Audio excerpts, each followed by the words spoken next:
everyone! Welcome back on my channel. So, ngayon, ang gagawin ko ay ang aking top 5 favorite lipsticks as of the moment. So, let's get started! So, first lipstick na pinaka-favorite ko is itong MAC Matte Lipsticks in the shade of Ruby Woo.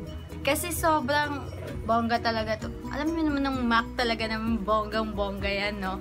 So, ginagamit ko lang siya kapag, pag trip ko mag-red lipstick. So, ganito siya. O, diba? Bongga. Red na red. So, yun. Bongga na ito. Sobrang, pagka one time nga pumasok ako sa school, then gamit ko siya. Sobra, talagang, sabi ng mga classmate ko, ay, winner! Kailan? Plakadong-plakado daw ako. So, kaya ko siya favorite kasi sobrang matte niya. And, sobrang ganda ng pagka-red niya. At, ito nga pala yung main Mendoza signature na lipstick na red. Yan. So, next naman is itong NYX Soft Matte Lipsticks in a ano ba yan? Lipstick in a shade of Antwerp. Yun. Bongga nito kasi matte din siya. Then, yung alam niyo yung pag inamoy mo siya, hindi siya amoy, chemical. Amoy candy siya na butter, gano'n. Sobrang bango niya. Tapos, ang ganda ng shade niya. Tingnan niyo. O, diba, winner? Pink na pink.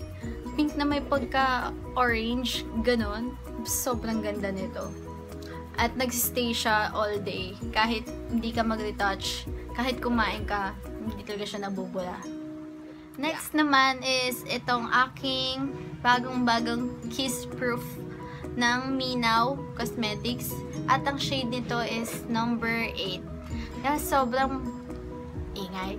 Sobrang bongga nito kasi siya, matte. Tapos para siyang powder pag in-apply mo. And pencil type siya.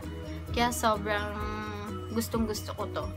Kaya lang, sobrang liit lang niya. As in, akala ko nung binili ko to, akala ko na-rotate siya. Pero hindi. Sobrang, ito lang puno na to. Ito lang yun. Pero sobrang ganda niya. Para siyang Kylie Jenner na lipstick. Na nude na nude. Sobrang ganda talaga. Pwede siya pang everyday. Or, basta pwede siya kahit saan. Lalo na pag bonggang-bongga yung eye makeup nyo tapos naka-nude lipstick. Ay, nakote, winner. Next naman is itong Wet n Wild matte lipstick in a shade of Smoking Hot Pink. At gamit siya right now. Kasi sobrang favorite ko talaga mga pink lipsticks. Kasi nakaka-blooming siya, nakakaganda. Alam niyo yun? Kahit di man ako maganda. Charot! Yun, basta ang ganda niya. Pakita ko sa inyo yung swatch niya. O, diba? Winner. Matte na matte yan. Te, ganda niyan. Kaya nga tingnan nyo. Unti na lang siya. And, nagiging flat na.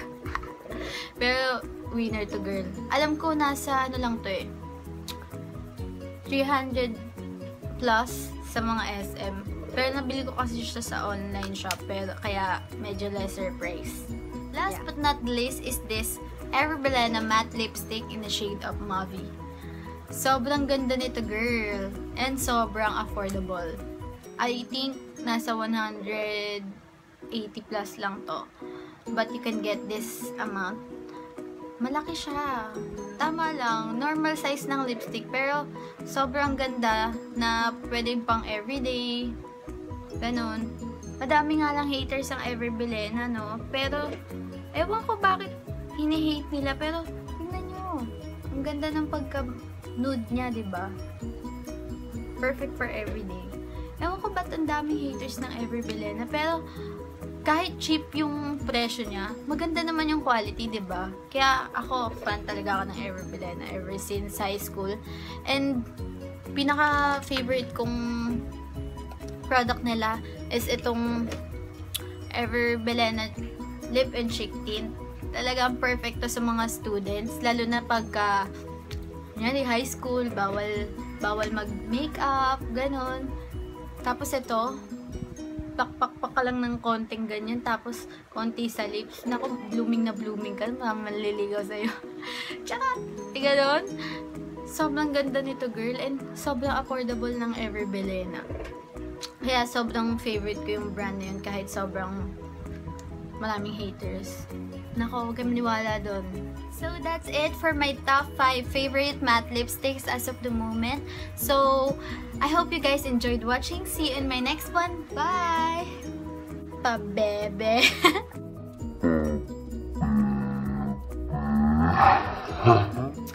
Last, ano ba? Pang everyday, diba? Nude lipstick na